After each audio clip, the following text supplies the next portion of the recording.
Mumbai रेल्वेवरील Mumbra railway स्थानकाजवळून गेल्या 9 जून रोजी लोकलमधून पडून झालेल्या मृत्यूंबाबत उच्च न्यायालयानं शुक्रवारी गंभीर चिंता व्यक्त केली आहे.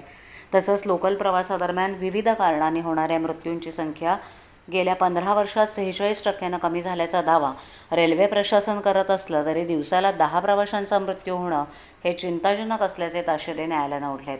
भविष्यात अशा घटनांची पुनरावृत्ती होणार नाही असं बजावताना लोकलमधून पडून होणारे मृत्यू कसे रोखणार, त्यासाठी काय उपाययोजना करणार आणि त्यांची अंमलबजावणी कधीपर्यंत करणार हे स्पष्ट करण्याचे आदेश न्यायालयानं रेल्वे प्रशासनाला दिलेत.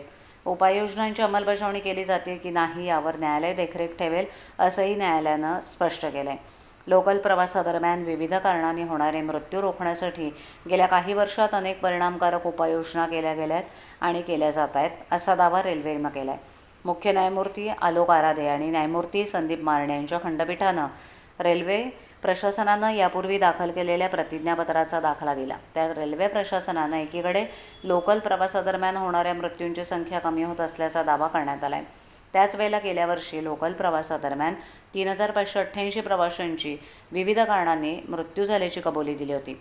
प्रतिज्ञापत्रातील दाव्यांचा विसंगतीवर न्यायालयानं बोट ठेवलंय. तसंच दिवसाला 10 प्रवाशांना लोकल प्रवास करताना जीव गमवावा लागत असेल तरी ही चिंताजनक स्थिती आहे असं न्यायालयानं सुनावलंय.